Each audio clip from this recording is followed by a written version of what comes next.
बिस्मिल्लाहिर्रहमानिर्रहीम। अस्सलाम वालेकुम स्टूडेंट्स। इस वीडियो में मैं जो आपके साथ शेयर करूंगा वो बहुत राज की बात है कि स्पेशल एग्जाम में सेकेंड ईयर के स्टूडेंट्स के 3 पेपर होने हैं।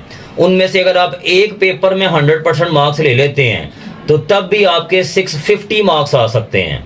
और दूसरे नंबर पे जो पेपर ये वाले आएंगे उनकी स्कीम क्या होगी। नंबर 3 पे आपको ये बताना है कि इसका सिलेबस क्या होगा। तो बेटा आइए स्टार्ट करते हैं। बेटा मैंने प्री इंजीनियरिंग के ग्रुप के लिए मैंने एक जो है ना मॉडल तैयार किया है। उसके लिए मैं बताने लगा हूं आपको कि अगर आपके किसी एक पेपर में 100% मार्क्स आते हैं तो बेटा बाकियों में आपके मार्क्स किस तरह आएंगे, किस रेशो से आएंगे, बेटा मैंने आपके साथ ये डिस्कस करना है। और इस तरह ही बाकी जो भी मेडिकल के स्टूडेंट्स हैं या नॉन मेडिकल के अदर देन जो इंजीनियरिंग है, एफए वाले स्टूडेंट्स हैं, उनके लिए बेटा सबके लिए सेम क्राइटेरिया होगा। चले देखते हैं।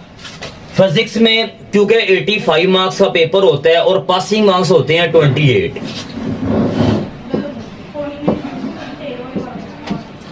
अब बेटा मैंने आपको ये बताया है कि आप किसी एक पेपर में 100% मार्क्स ले लेते हैं और जो बाकी 2 पेपर हैं जस्ट आप उनको अटेम्प्ट कराते हैं।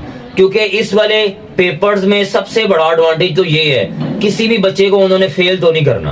क्योंकि जो पॉलिसी जो रिसेंटली आपका जो रिजल्ट आया है उसमें थी वही वाली पॉलिसी इसमें है। तो उसी पॉलिसी के अकॉर्डिंग मैं आपको बता रहा हूं कि अगर आप एक पेपर में 100% मार्क्स लेते हैं, जैसे मैंने मैथ में आपके 100 मार्क्स लिखते हैं और फिजिक्स में पासिंग मार्क्स है 28, अगर आपके कम नंबर भी आते हैं तो उनके लिए जरूरी है कि उन्होंने आपको पासिंग मार्क्स दे देने हैं, 28 देने हैं। और इसी तरह केमिस्ट्री में भी इस तरह ही करेंगे वो।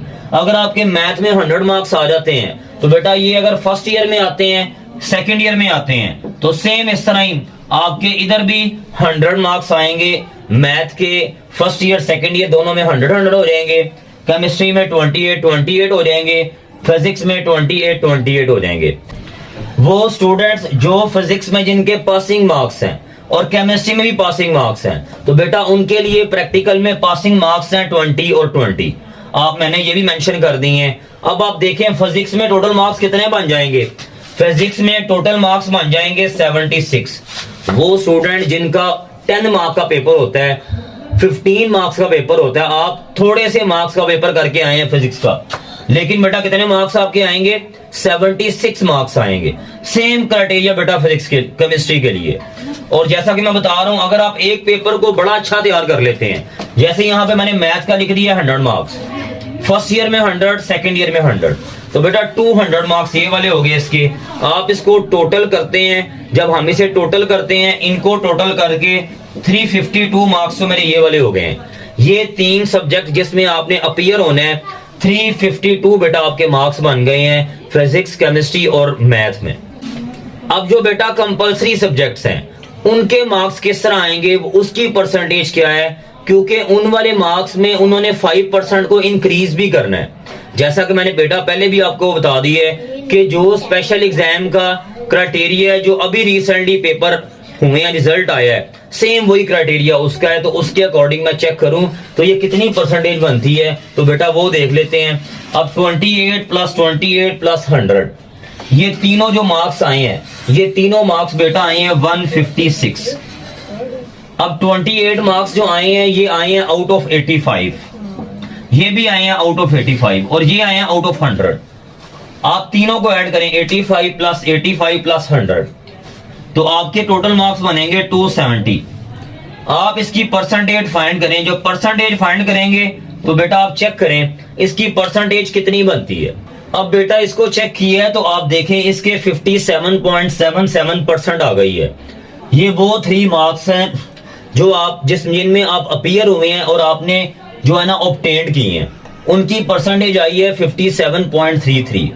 अब बेटा क्योंकि इस पॉलिसी के अकॉर्डिंग जो कि रिजल्ट आया है इसमें 5% इंक्रीज के साथ जो आपके कंपल्सरी सब्जेक्ट्स हैं ना उनके नंबर ऐड किए जाएंगे।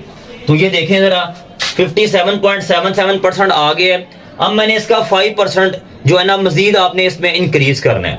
5% ऑफ इस वाली वैल्यू, ये वाली, जब आप परसेंट को रिमूव करते हैं तो ओवर में बेटा 100 आता है। 5/100 किया मल्टीप्लाई ये वाली वैल्यू 2.88%। 5% इतने का आपके पास 2.88% बनता है। अगर इन दोनों को ऐड कर लेते हैं तो इसका मतलब ये है कि 59.65% इतने परसेंट मार्क्स आपके आएंगे जो कंपलसरी सब्जेक्ट्स है ना उनमें। अब कंपलसरी सब्जेक्ट्स के मार्क्स बेटा कितने हैं?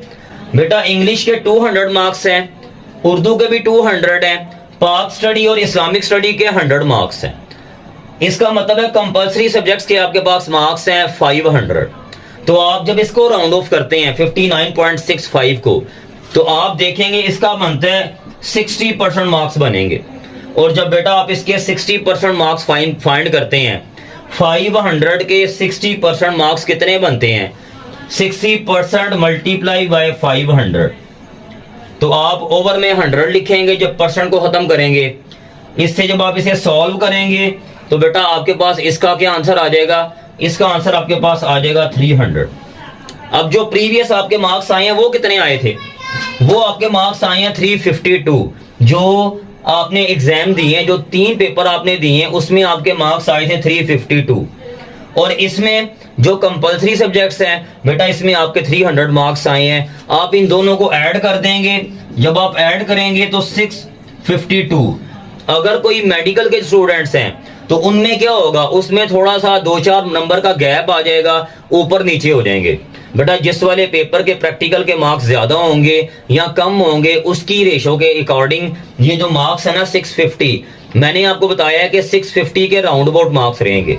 जो प्री इंजीनियरिंग के स्टूडेंट्स हैं, अगर उनके मैथ में 100 मार्क्स आते हैं तो बेटा उसके 652 मार्क्स होंगे। जज़ाकल्लाह। नंबर 2 पे मैंने आपको ये बताना है कि जो सिलेबस आएगा इन वाले एग्जाम में वो कौन सा वाला होगा। तो जितना भी स्मार्ट सिलेबस जो पहले मेंशन कर चुकी है गवर्नमेंट, बोर्ड वालों ने जो मेंशन किया हुआ है, वो सारा का सारा वही वाला सिलेबस है, उसमें कोई भी चेंजिंग नहीं है। नंबर 3 पे बेटा सबसे इंपॉर्टेंट जो कि पेपर की स्कीम है, वो स्कीम किस तरह की है? जो पेपर्स आप दे के आए हैं, जिसका रिसेंटली रिजल्ट आया है, क्वेश्चन पेपर आपके घर में आपके पास पड़ा हुआ है, आप वो वाला पेपर एक दफा अटेम्प्ट भी कर चुके हैं, तो वो वाला पेपर आप पकड़ें और जो क्वेश्चन जिस चैप्टर में से आया हुआ है बिल्कुल उसी पैटर्न के साथ उसी चैप्टर में से वही वाला क्वेश्चन आएगा। 2 कॉपी क्वेश्चन पेपर होगा, क्योंकि जो चैप्टर ये जो क्वेश्चन पेपर होते हैं ना ये वाले, एक्चुअली जो पेपर जो एनुअल होते हैं और जो सप्ली के पेपर बनते हैं वो इकट्ठे बनते हैं। और क्योंकि इस दफा सप्ली के एग्जाम नहीं है, उन्हीं सप्ली के एग्जाम को इन्होंने स्पेशल एग्जाम का नाम दे दिया है। इस वजह से जो सप्ली के एग्जाम का जो पेपर है बिल्कुल इसी पैटर्न के साथ बना हुआ है। जो बंदों ने पेपर बनाया था पहले, बिल्कुल उन्हीं बंदों ने ये पेपर बनाया हुआ है। जो क्वेश्चन जिस चैप्टर में से आया हुआ है बिल्कुल उसी तरह वही वाला क्वेश्चन उसी चैप्टर में से आएगा। अब हम ऐसा तो नहीं कह सकते कि वही वाला क्वेश्चन आ जाएगा, मे बी ऐसा भी हो जाए, कुछ एक क्वेश्चन तो वही वाले रिपीट हो जाएंगे। अगर तो आप पंजाब में या जिस तरह भी जैसे भी पूरे पाकिस्तान में, अगर पंजाब में आप सारे के सारे जो बोर्ड हैं, जैसे गुजरांवाला, लाहौर, रावलपिंडी, फैसलाबाद, बहावलपुर है, डेरा गजी खान है, सरगोदा है, जो भी बोर्ड वाले हैं, अगर वो सारे के सारे पेपर आप इकट्ठे कर लेते हैं, अगर आप उन पेपर्स की तैयारी कर लेते हैं, तो यकीन करें आपके फुल मार्क्स आ सकते हैं, 100% मार्क्स आ सकते हैं। और ये गोल्डन चांस है कि अगर आप एक पेपर में 100% मार्क्स ले लेते हैं तो बेटा आपके 650 मार्क्स आएंगे राउंड अबाउट। जैसा कि मैंने एग्जाम्पल दी है, मैंने मॉडल पेश किया है इंजीनियरिंग का, उसमें अगर आपके पास एक पेपर में फुल मार्क्स आते हैं तो आप देखें कि आपके 650 के राउंड अबाउट जो है ना मार्क्स बन जाते हैं। और बेटा वो स्टूडेंट्स जिनकी फर्स्ट डिवीजन नहीं है, थर्ड डिवीजन वाले तो जरूर जो है ना अपीयर हों, क्योंकि ये वाली स्कीम के मुताबिक कोई भी स्टूडेंट फेल नहीं होगा, सबके जो है ना सबके पासिंग नंबर जरूर आएंगे। और जो स्टूडेंट एक पेपर में 100% नंबर ले लेता है तो आपके 650 के राउंड अबाउट नंबर आएंगे। तो बेटा